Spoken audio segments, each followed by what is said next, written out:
संसद में लंबे समय तक हम लोगों के सहयोगी के रूप में जिन्होंने इस दानापुर क्षेत्र का प्रतिनिधित्व भी किया और विकास में भी योगदान दिया, ऐसे लोकप्रिय नेता पूर्व केंद्रीय मंत्री श्री राम कृपाल यादव जी के नामांकन कार्यक्रम में आज मुझे आप सबके बीच में आप सबसे संवाद करने का सौभाग्य प्राप्त हो रहा है। इस अवसर पर मंच पर उपस्थित भारतीय जनता पार्टी के बहुत वरिष्ठ नेता पूर्व राज्यपाल सम्मान्य श्री गंगा प्रसाद चौरसिया जी, फुलवारी विधानसभा क्षेत्र से प्रत्याशी श्री श्याम रजक जी, बिहार सरकार के मंत्री श्री जनक राम जी, राजस्थान के वरिष्ठ नेता सम्मान्य श्री राजेंद्र सिंह राठौर जी, दिल्ली विधानसभा के माननीय सदस्य श्री अनिल शर्मा जी, विधान परिषद सदस्य श्रीमती अनामिका सिंह पटेल जी, पूर्व विधायक शशीम गोयल जी, भारतीय जनता पार्टी पटना ग्रामीण के जिलाध्यक्ष श्री रजनीश कुमार जी, लोजपा के जिलाध्यक्ष श्री चंदन यादव जी, जदयू के जिलाध्यक्ष श्री आसिफ आलम जी, आरएलएम के जिलाध्यक्ष श्री राजेंद्र कुशवाहा जी, विधानसभा के प्रभारी श्री श्रीराम शर्मा जी, महामंत्री पवन तिवारी जी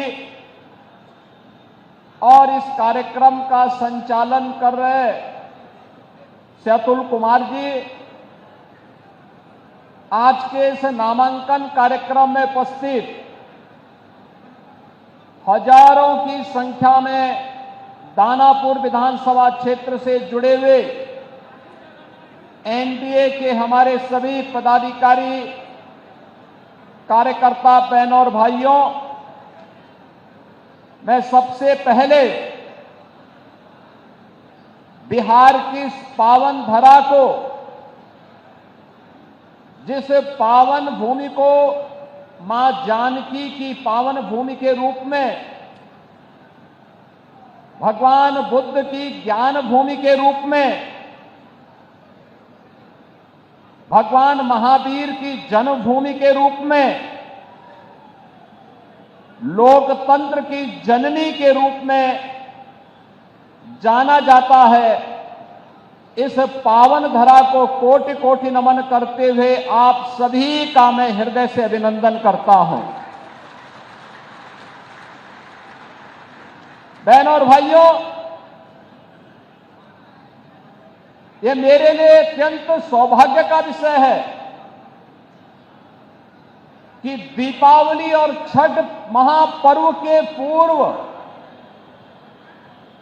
मुझे अपने पुराने साथी श्री राम कृपाल यादव जी के नामांकन कार्यक्रम में भाग लेकर के दानापुर में आने का अवसर प्राप्त हुआ, क्योंकि दानापुर, इसकी अपनी महत्ता है। आप भारत के महान गणतज्ञ और जिनके नाम पर भारत ने अपना उपग्रह छोड़ा था, ऐसे आर्यभट्ट का नाम जानते होंगे। ये दानापुर उनकी जन्मभूमि भी है।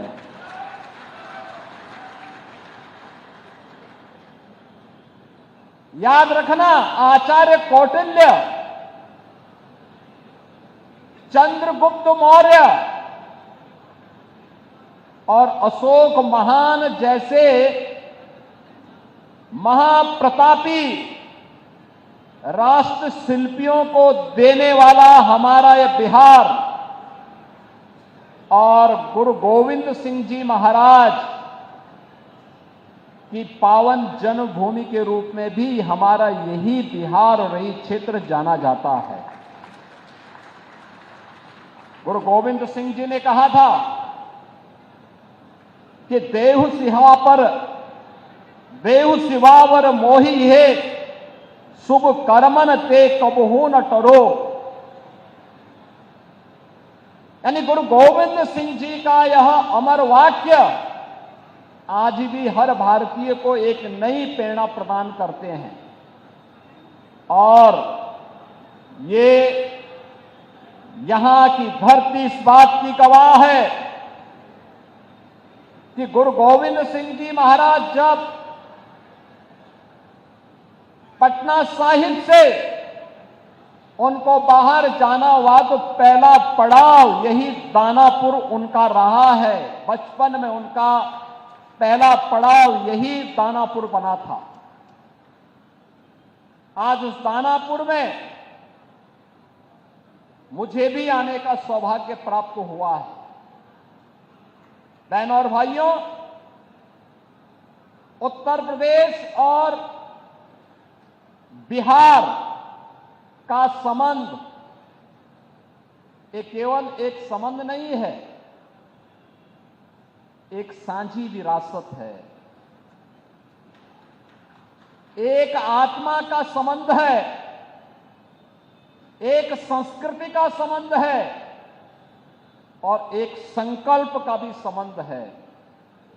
ये संबंध उसी प्रकार से टूट है जैसे भगवान राम और मां जानकी का संबंध अटूट है। उसी प्रकार का संबंध उत्तर प्रदेश और बिहार का है। उन संबंधों को मजबूती प्रदान करने की दृष्टि से आज डबल इंजन की सरकार बिहार में फिर से स्थापित हो और डबल इंजन सरकार में बिहार की गति डबल स्पीड से आगे बढ़ती हुई दिखाई दे। जो कार्य पिछले 20 वर्षों में माननीय श्री नीतीश कुमार जी के नेतृत्व में डबल इंजन की एनडीए की सरकार ने करके दिखाया है, वह गति, वह स्पीड इसी प्रकार से बनी रहे, इसके लिए अपने बिहार के बहनों और भाइयों का आह्वान करने के लिए आज मैं यहां दानापुर से आह्वान करने के लिए आपके बीच में आया हूं। बहनों और भाइयों, कौन नहीं जानता है 1990 से 2005 तक बिहार का जंगल राज और परिवारवाद आपने देखा होगा। कौन वे लोग थे जिन्होंने बिहार की ज्ञान भूमि को, बिहार की इस आध्यात्मिक ज्ञान भूमि को परिवारवाद और अपराध की भूमि बना करके यहां के हमारे नौजवानों के सामने पहचान का संकट खड़ा कर दिया था। यहां विकास के नाम पर उस कालखंड में किस प्रकार की अराजकता फैलाई गई थी, ये किसी से छुपा हुआ नहीं। विकास के नाम पर यहां पर पेशेवर गुंडे और माफियाओं को सत्ता का संरक्षण 1990 से 2005 के बीच में प्रदान करके पूरे बिहार के विकास को बाधित कर दिया गया था।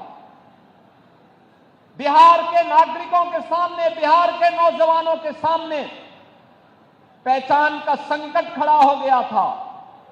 हर वह व्यक्ति बिहार से प्लान कर रहा था जिसके मन में एक भाव था बिहार के बारे में कुछ करने की, बिहार को आगे बढ़ाने की, और बिहार की अपनी उस परंपरा को, जिसने कभी भारत को नेतृत्व दिया था, भारत के स्वर्ण युग को लाने का अवसर जिस बिहार ने दिया था, अपने पूर्वजों की स्थाति को पुनर्स्थापित करने का जो जज्बा था, उस जज्बे को उस कालखंड में किस प्रकार से रौंदने का काम हुआ था, यह किसी से छुपा हुआ नहीं।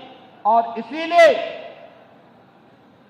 पिछले 20 वर्ष में बिहार को उस कलंक से मुक्त करने का काम एनडीए की सरकार ने जिस प्रभावी ढंग से किया है, आज डबल इंजन की ये भारतीय जनता पार्टी एनडीए की सरकार बिहार के अंदर उसको और प्रभावी ढंग से आगे बढ़ाने के लिए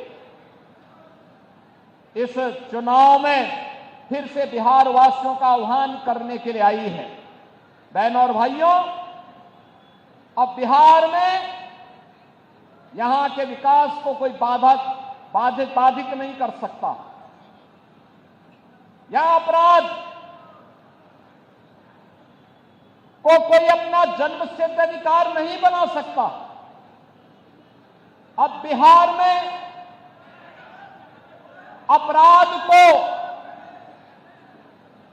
अपनी बपौती बना करके अपहरण का उद्योग चलाने का दुस्साहस नहीं कर सकता। अब तो केंद्र सरकार ने और राज्य सरकार ने मिलकर के विकास के जिन कार्यक्रमों को आगे बढ़ाया है, उन कार्यक्रमों में अब पेशेवर माफिया और अपराधी कहीं बाधक नहीं बन पाएंगे। इस दृष्टि से आज एनडीए की सरकार ने बिहार के अंदर भी प्रभावी भूमिका के साथ कार्य करना प्रारंभ किया है। आज बिहार का नौजवान जब बिहार से बाहर जाता है, हर क्षेत्र में अपनी एक पहचान बना के दिखाता है। वह जिस भी क्षेत्र में गया, लेकिन कुछ लोगों ने 1990 से लेकर 2005 तक बिहार के नौजवानों की प्रतिभा को कुंद करने का काम किया था। बिहार के सामने पहचान का संकट खड़ा किया था और बिहार इसकी दंश को लंबे समय तक झेलने के लिए मजबूर हुआ था। एक से एक बड़े घोटाले यहां पर हुए थे। जो पैसा यहां के विकास में खर्च होता, नौजवानों के रोजगार पे खर्च होता, बाढ़ जैसी समस्याओं का समाधान करने के लिए, दियारा के ब्रिजेज के निर्माण के लिए, अमृत योजना में जनता को नगरीय क्षेत्र में बुनियादी सुविधा देने के लिए, हर घर नल के माध्यम से शुद्ध पेयजल की आपूर्ति करने में खर्च होता, वह पैसा यहां पर चारा घोटाले जैसे महा घोटालों में खर्च होकर के बिहार के नागरिकों के सामने पहचान के संकट को खड़ा कर दिया गया था। अब वह पहचान का संकट एनडीए की सरकार ने बिहार से समाप्त किया है। आज बिहार का नौजवान हर एक क्षेत्र में अपनी पहचान के साथ आगे बढ़ रहा है। आज बिहार में आधुनिक इंफ्रास्ट्रक्चर दिखाई दे रहा है। अब बिहार में विकास की इस दौड़ में बिहार की इस नई प्रतिस्पर्धा को बाधित करने के लिए फिर से आरजेडी और कांग्रेस में और उनके सहयोगी दलों में, इंडी गठबंधन में फिर से एक उन्होंने शरारत शुरू की है। और वह शरारत शुरू की है विकास बनाम बुरके का। जब भी बिहार विकास के बारे में चर्चा कर रहा है, जब बिहार के नौजवानों के मुंह पे विकास की चर्चा है, जब विकास की प्रतिभा को लेकर के बिहार का नौजवान आगे बढ़ना चाहता है, तब यहां पर बुरके को लेकर के कांग्रेस ने, आरजेडी ने नई बहस को आगे बढ़ाने का कुत्सित प्रयास किया है। आप मुझे बताइए, क्या इनको फर्जी पोलिंग करने का अधिकार दिया जाना चाहिए? क्या यहां पर विदेशी घुसपैठियों को आकर के बिहार के गरीबों का, बिहार के दलितों का, बिहार के नागरिकों के अधिकार पर क्या उन्हें डकैती डालने की छूट देनी चाहिए?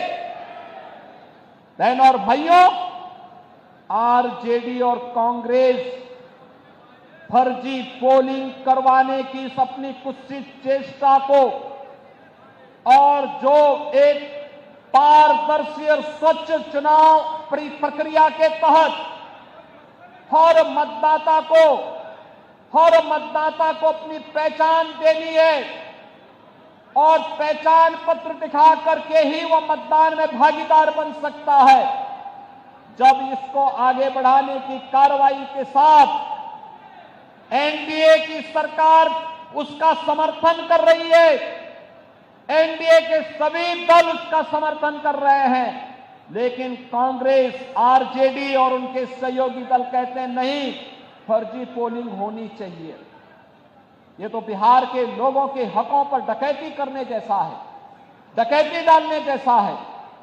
ये लोकतंत्र के लिए एक चुनौती है और यही कहने के लिए आज मैं आपसे कहने के लिए आया हूं कि बहनों और भाइयों, बिहार के नागरिकों को, बिहार के नौजवानों को, बिहार के दलितों को, बिहार के वंचितों को, बिहार के नागरिकों को उनके अधिकार से मजबूती के साथ, उस अधिकार में किसी को भी डकैती डालने का अवसर नहीं मिलना चाहिए। यह दिखाने के लिए आज जब चुनाव आयोग मजबूती के साथ आगे बढ़ा है, तब ये लोग दुष्प्रचार का सहारा ले रहे हैं। आप मुझे बताइए, आप दुनिया के अंदर कहीं जाएंगे, आपको अपनी पहचान दिखानी पड़ती है ना। आप कहीं जाते हैं तो आपको उस देश में या वहां पर जाते हैं तो वहां पर आप जाते हैं तो जाकर के आप अपनी पहचान दिखाते हैं, अपनी चेहरा दिखाते हैं। लेकिन ये लोग चाहते हैं कि बिना चेहरा देखे, बिना पहचान पत्र देखे जिसकी मर्जी आए वो वोट डाल दे। और इसीलिए तो ये चाहते हैं कि ईवीएम मशीन न रहे। ये चाहते हैं कैसे पहले मतदाता पत्रों की चोरी करके, जबरदस्ती छिनैती करके, डकैती डाल करके ये लोग जबरदस्ती मतदान करके एक गरीब के हक पर डकैती डालते थे। आज भी आरजेडी कांग्रेस उसी अपने कालखंड की ओर ले जाने का कुत्सित प्रयास कर रही है। उन स्थितियों में हर मतदाता को जागरूक होकर करी मतदान करने के लिए अपने आप को तैयार होने के लिए आगे आना होगा। बहनों और भाइयों, दिल्ली में प्रधानमंत्री मोदी जी के नेतृत्व में और बिहार में एनडीए के नेता और बिहार के मुख्यमंत्री नीतीश कुमार जी के नेतृत्व में आज बिहार विकास की नित नई ऊंचाइयों को प्राप्त कर रहा है। आज बिहार में विकास भी है, विरासत भी है। जो लोग कहते थे कि अयोध्या में राम मंदिर नहीं बन पाएगा, आज आप देख रहे होंगे जब बिहार का राम भक्त बिहार से जाता था नारा लगाते हुए, कहते हुए जाता था कि रामलला हम आएंगे, मंदिर वहीं बनाएंगे, तब एक कांग्रेस और आरजेडी के लोग कहते थे क्या ये संभव कर पाएंगे क्या? प्रश्न करते थे। बिहार के चुनाव में हम लोग आते थे, हमसे पूछा जाता था क्या राम मंदिर बन पाएगा? हम कहते थे जरूर बनेगा। तब भी हम कहते थे जरूर बनेगा।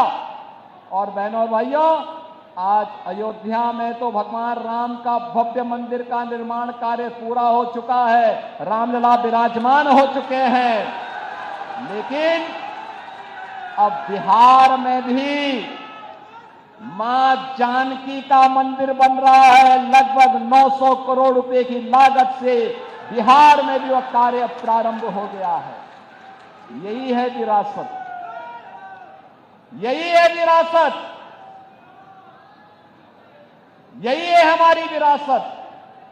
हम राम, भगवान राम और मां जानकी की इस परंपरा पर भी गौरव की अनुभूति करते हैं। हमें चंद्रगुप्त मौर्य, भगवान बुद्ध और चाणक्य की परंपरा पर भी गौरव की अनुभूति होती है। ये बिहार की वो भूमि है जब कांग्रेस ने लोकतंत्र के गले को घोटने का काम किया था, तब यही बिहार उठ खड़ा हुआ था, यहां का नौजवान खड़ा हो गया था। सरदेव जयप्रकाश जी के नेतृत्व में यही पटना में उन्होंने हुंकार भरी थी और कहा था कि देश के लोकतंत्र का गला घोंटने का अधिकार किसी को भी नहीं देंगे।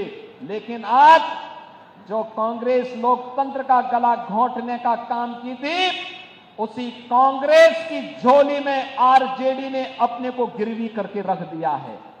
ये जेपी के सपनों पर पानी फेरने का काम ये लोग कर रहे हैं। अपने लूट को बचाने के लिए, अपने भ्रष्टाचार पर पर्दा डालने के लिए ये लोग कांग्रेस की झोली में जाने का काम किए हैं। बहनों और भाइयों, हम सबको बिहार, जिसने दुनिया को लोकतंत्र का पाठ पढ़ाया था, वैशाली का गणतंत्र उसका उदाहरण है। दुनिया के अंदर ज्ञान भूमि के रूप में महात्मा बुद्ध को इसी बिहार की धरती में, गया में ज्ञान प्राप्त हुआ है। दुनिया का प्राचीनतम विश्वविद्यालय नालंदा इसी बिहार की धरती ने दिया है। देश को पहला राष्ट्रपति डॉक्टर राजेंद्र प्रसाद जी के रूप में इसी बिहार की धरती ने दिया है। और वह बिहार आज विकास की जिन ऊंचाइयों को प्राप्त कर रहा है, कांग्रेस और आरजेडी को कतई अच्छा नहीं लगेगा। बहनों और भाइयों, बिहार की इस परंपरा को हम लोगों ने भी अपने यहां मजबूती के साथ जोड़ने का काम किया है। आप याद करिए, सरदेव जयप्रकाश जी की जन्मभूमि बलिया जनपद में, बिहार और उत्तर प्रदेश के जंक्शन में, हमने वहां पर 1977 में सरदेव जयप्रकाश जी ने उत्तर प्रदेश सरकार को लिखा था कि वहां के चिकित्सालय का नामकरण अगर हो सके तो उनकी धर्मपत्नी के नाम पर करवा देना। लेकिन समाजवादी पार्टी ने उत्तर प्रदेश के अंदर नहीं किया, कांग्रेस ने नहीं किया। लेकिन जब उत्तर प्रदेश में हमारी सरकार आई, उत्तर प्रदेश में डबल इंजन की भाजपा की सरकार आई, हमने सबसे पहला काम किया, जयप्रकाश जी की जन्मभूमि में बने हुए चिकित्सालय को भव्य स्वरूप देकर के उनकी धर्मपत्नी के नाम पर उस चिकित्सालय का नामकरण किया है। उनकी जन्मभूमि को बेहतरीन कनेक्टिविटी के साथ जोड़ा है। सरदेव जयप्रकाश जी का भव्य स्मारक बनाया है।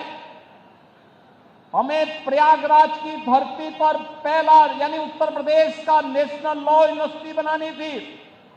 लोगों ने कहा किस नाम से बनेगा? मैंने कहा देश के पहले राष्ट्रपति डॉक्टर राजेंद्र प्रसाद जी के नाम पर बनेगा।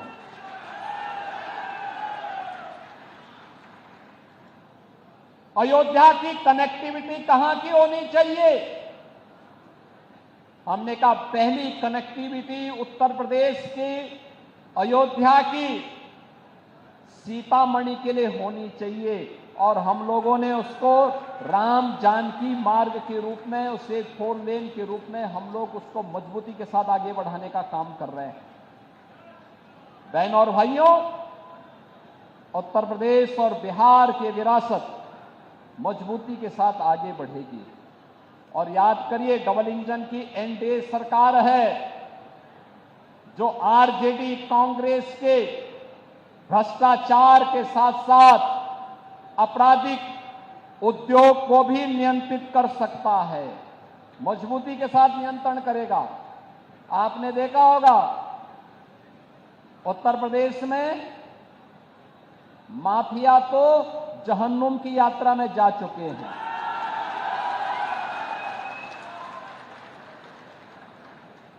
उत्तर प्रदेश में बड़े बड़े जो दुर्दांत अपराधी पहले अपने आप को छाती ठोक करके अपहरण उद्योग में लिप्त थे, आरजेडी के ही पार्टनर वहां पर भी इस अराजकता को फैलाते थे।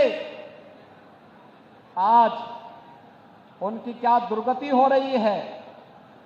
और हम लोगों ने तो इनकी प्रॉपर्टी को भी जब्त करके गरीबों के लिए आवास बनाने प्रारंभ कर दिए। सबके आवास, हर गरीब को आवास। मोदी जी प्रधानमंत्री आवास दे रहे हैं।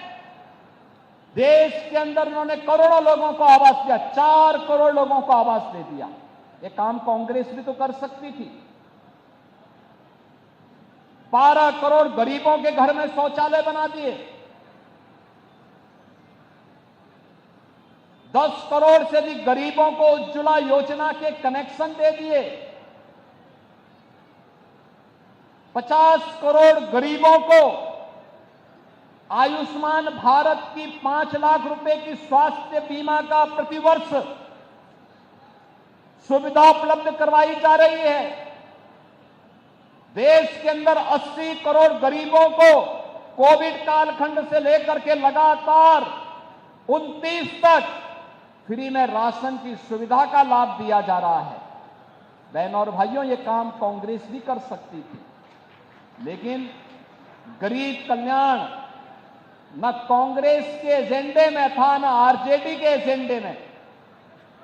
इनके एजेंडे में तो परिवार कल्याण था, स्वयं का परिवार का कल्याण हो।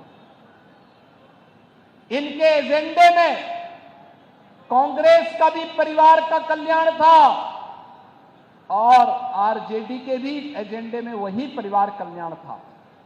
एनडीए ने पूरे भारत को और बिहार के अंदर पूरे बिहार को ही अपना परिवार मान करके बिना भेदभाव की योजनाओं का लाभ दिया। और इसीलिए जब प्रधानमंत्री मोदी जी दिल्ली से बड़े बड़े इंफ्रास्ट्रक्चर दे रहे हैं, आज बिहार की पहचान बन रही है। बिहार में नए नए विश्वविद्यालय बन रहे हैं। बिहार में मेट्रो जैसी आधुनिक पब्लिक ट्रांसपोर्ट की सुविधा प्राप्त हो रही है। इनलैंड वाटरवे की सुविधा आ रही है। नए एयरपोर्ट बन रहे हैं। नौजवानों के लिए नौकरी और रोजगार की नई नई संभावनाएं आगे बढ़ रही हैं। उन स्थितियों में विकास की आभा समाप्त नहीं होने देनी है। दीपावली में जैसे हर घर में एक जगमगाहट होती है, छठ के पर्व में एक महा उत्सव जैसा माहौल होता है, ऐसे लोकतंत्र की धरती पर लोकतंत्र का कमल इसी प्रकार से खिलता हुआ दिखना चाहिए कि एक तरफ बिहार विकास करेगा और दूसरी तरफ एनडीए की सरकार मजबूती के साथ यहां के गांव के लिए, गरीब के लिए, किसान के लिए, नौजवान के लिए, महिलाओं के लिए और समाज के प्रत्येक तबके के उत्थान के लिए इन कार्यक्रमों को मजबूती के साथ आगे बढ़ाती रहेगी। इस विश्वास के साथ आज मैं आप सबके साथ आया हूं जुड़ने के लिए। चुनाव के दौरान बहुत यहां पर आने का अवसर प्राप्त होगा, लेकिन मैं आप सबको इस बात के लिए आह्वान करने के लिए आया हूं। ये बिहार में चुनाव प्रचार की शुरुआत है और ये मुझे अच्छा लगा कि मुझे अपने पुराने साथी श्री रामकृपाल यादव जी के ही नामांकन में पहले कार्यक्रम में भाग लेने का अवसर प्राप्त हुआ है। हम लोग संसद में काफी पुराने रहे हैं, एक साथ काम करते रहे और मजबूती के साथ बिहार की आवाज को मजबूती प्रदान करते रहे हैं। हमें बिहार में फिर से उस राम राज्य के उदाहरण को चरितार्थ करना है, जिसको लेकर के यहां स्वर्ण यानी देश का स्वर्ण युग यही बिहार ने प्रदान किया था। बिहार ने आज से 2000 वर्ष पहले हम फिर से बिहार को वहां लेकर के जाएंगे और इसके लिए एनडीए सरकार आवश्यक है। एनडीए के हर प्रत्याशी को विजयी बना करके भेजिए, रामकृपाल यादव जी को भारी बहुमत से विजयी बना करके भेजिए। और बहनों और भाइयों, आप ये मान करके चलिए, जो भी आपकी अपेक्षाएं हैं, आकांक्षाएं हैं, दियारा में ब्रिज का हो, चाहे यहां के सिविल लाइन और ड्रेनेज की समस्या और बुनियादी सुविधाओं का, गरीबों के लिए आवास का, ये सभी समस्याओं का समाधान यहां पर भी होगा। ऐसे ही होगा जैसे माफियाओं की जमीन को वापस लेकर के और गरीबों के लिए आवास बन रहे हैं ना उत्तर प्रदेश में, यहां पर भी बनेंगे। चिंता की कोई बात नहीं, अवश्य बनेगा। इन्हीं शब्दों के साथ मैं श्री राम कृपाल यादव जी को जीत की अग्रिम बधाई देता हूं।